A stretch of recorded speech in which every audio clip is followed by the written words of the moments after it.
बुलेटिनच्या सुरुवातीला बातमी नवी मुंबईतल्या आगीची आहे। खारघरमधील आदित्य प्लॅनेट बिल्डिंगला लागलेल्या आगीत दोघांचा होरपळून मृत्यू झालाय। तळमजल्यावरील मारुती सुझुकीच्या कारच्या शोरूमला ही भीषण आग लागली। आगीमुळे शोरूममधल्या 15हून अधिक कार जळून खाक झाल्यात। आगीची माहिती मिळताच अग्निशमन दलाच्या 2 गाड्यांनी घटनास्थळी धाव घेतली। दरम्यान आग लागलेल्या बिल्डिंगमधील सर्व कुटुंबियांना बाहेर काढण्यात आले। पहाटेच्या सुमारास ही आग लागल्याचं कळतंय। सध्या आग आटोक्यात आहे।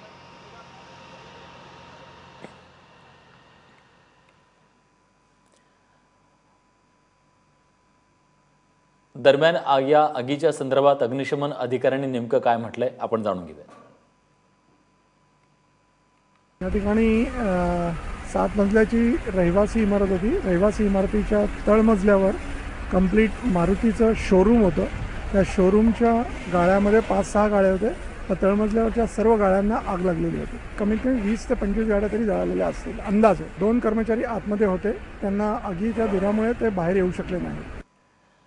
या सगळ्या संदर्भात अधिक माहिती देण्यासाठी आपले प्रतिनिधी विनायक पाटील आता आपल्यासोबत आहेत। विनायक, ज्या पद्धतीनं ही भीषण आग लागलेली होती त्यात आटोक्यात आलेली आहे असं कळतंय। त्यात 2 जणांचा होरपळून मृत्यू झाल्याचं कळतंय, पण ही आग नेमकी का लागली आणि इतकी भडकली का?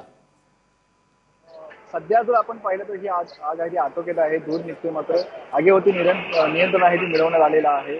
तर सकाळी 5:30च्या दरम्यान ही आग लागली होती। याच्यामध्ये ही शॉर्ट सर्किटमध्ये आग लागली की या ठिकाणी वातानुकूलित यंत्रणा होती की रात्री कंटिन्यू सुरू असल्यामुळे आग लागली। याबाबत अजून कुठले स्पष्टीकरण येत नाहीये। मात्र याच्यामध्ये मोठं शोरूम आहे। याच्यामध्ये जवळजवळ आतमध्ये 8 ते 10 गाड्या होत्या। त्या संपूर्ण गाड्या आहेत त्या मारुतीच्या आहेत ते जळून खाक झालेल्या आहेत। त्याचबरोबर बाहेरच्या गाड्या ज्या शटरला लागून त्या 5-7 गाड्यांचं नुकसान झालेलं आहे। त्यामुळे अवरेज आपण पाहिजे 15-16 गाड्यांचं मोठ्या प्रमाणात नुकसान झालेलं आहे।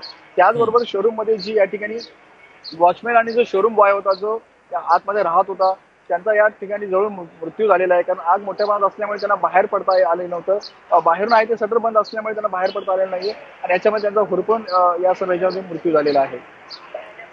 धन्यवाद विनायक, तुम्ही दिलेल्या सगळ्या सविस्तर माहितीबद्दल।